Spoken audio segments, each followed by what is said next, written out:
Li, quais os impactos para a economia que esse avanço do caso de Covid em todo o mundo pode trazer? Pois é, Pedro, olha, são muitos impactos que a gente está vendo, né, ao longo dessas últimas semanas. O ano já começou, né, dessa forma.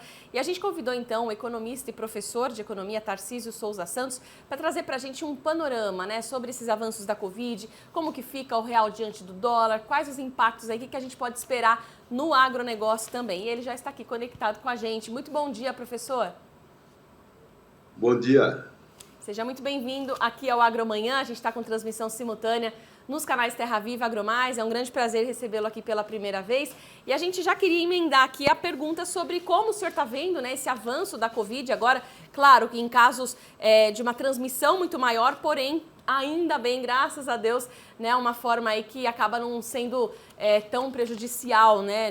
A gente não está tendo aí tantas mortes por conta dessa nova onda de Covid. Como que o senhor está vendo, né, esse número de casos? Que impactos o senhor já vislumbra aí para a economia? Olha, Lilian, eu vejo isso com muita preocupação, porque, na realidade, você tinha passado por um processo de desaceleração da pandemia e as pessoas voltaram a tentar chegar na sua vida normal. Estavam a caminho de uma vida normal quando vem essa nova variante e isso faz com que a rapidez com que a doença está se espalhando breque todas as tentativas de voltar a uma vida normal. Realmente bem complicada a situação. Acho que a gente travou um pouquinho a imagem aqui do professor, mas a gente já vai seguir com ele, né? Realmente a gente tem essa grande preocupação da retomada, né? Quando as coisas estavam caminhando um pouco melhor, a gente tem aí esse susto agora novamente. Professor Tarcísio está com a gente? Então, Pedro. Voltou? Oi, professor. Em relação às exportações do agro, né, que bateram recordes, né, em 2021, podemos repetir estes números agora em 2022? Quais as projeções? Na minha opinião pessoal, não. Quer dizer, acho que a seca e o excesso de chuva vão contribuir para a gente ter uma safra ligeiramente menor. É verdade. Inclusive, a gente está falando bastante sobre isso aqui, viu, professor Tarcísio, que deve impactar, né? Já está impactando fortemente, né, em várias questões envolvendo o mercado. E a gente queria também saber do senhor sobre o comportamento do real diante do dólar, né? Como que fica, porque isso traz um grande impacto também para a produção agrícola. Como o senhor está vendo a moeda norte-americana e o nosso real? Olha, a minha visão é no sentido de que o dólar continua se valorizando em relação ao real. Quer dizer, não será uma surpresa para mim se a gente chegar num patamar aí de R$ 6 por dólar. Uau. Quer dizer, isso vai depender basicamente de duas coisas.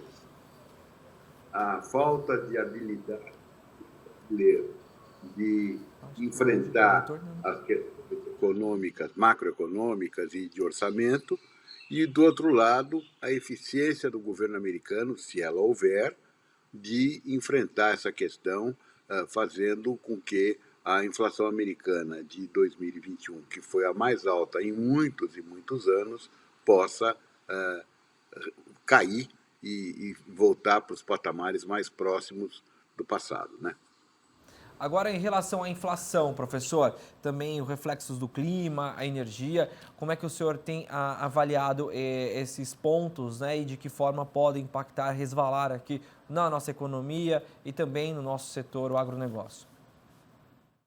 Olha, a minha visão para a inflação brasileira é alguma coisa ao redor de 5, 6% ao ano, o que certamente será um alívio em relação aos péssimos resultados de 2021. Porém, ainda num nível muito alto relativamente ao que se desejava.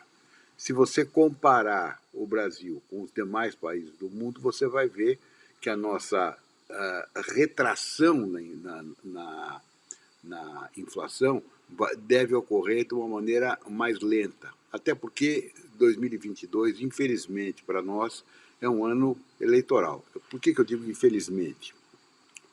Porque no ano eleitoral as decisões são muito pautadas pelos resultados políticos que se pode obter de cada medida, né? Certo. Agora, mais uma pergunta em relação à taxa básica de juros, a taxa Selic. A gente tem a expectativa de que ela continue subindo e quais os impactos que isso pode ter no crédito rural, professor? Acho que essa expectativa está correta. Nós vamos ter um aumento ainda na taxa Selic. A minha esperança é que esse aumento já realizado contribua para reduzir o ritmo. Oi. Caso Acho que contrário, nós a gente travamos, vai professor. Ô, professor, o senhor pode repetir, por favor? Travou aqui, a gente não conseguiu entendê-lo. Pois não. Em relação O que eu a... estava dizendo Ah, tá. Isso. é que o que eu estava dizendo é que, na minha opinião, você tem dois quadros possíveis. Num primeiro quadro, a tendência de alta da inflação não se arrefece rapidamente, e isso vai obrigar o Banco Central a manter a taxa de juros crescentemente maior. E isso vai prejudicar muito o crédito em geral e os investimentos. Por outro lado, se você tiver uma redução nesse ritmo de elevação de preços, isso vai permitir com que os investimentos sejam atraídos e as taxas de juros contribuam para que você consiga ter um ano mais eficiente. Como eu disse antes, o que atrapalha tudo é o fato de 2022 ser um ano eleitoral e a prioridade aqui é agradar o eleitor, ganhar votos, enfim, não tem nada a ver com a economia. Né? Tá certo, é verdade, professor. E olha, será um ano aí de muito trabalho, né? Em breve a gente convida o senhor aqui para trazer um pouco mais essas análises, né? Um período aí de eleições que está só começando, a gente vai ter bastante água para rolar. Obrigada mais uma vez pela participação. Valeu, professor. Muito obrigado pela sua participação. Tenha um excelente e produtivo dia. Sempre aqui as nossas portas abertas para o senhor, trazendo análises importantes para a gente sobre o cenário da economia e também da política, né? Porque ambos andam em consonância. Obrigado, um abraço, até a próxima. Um abraço, Pedro. Obrigada.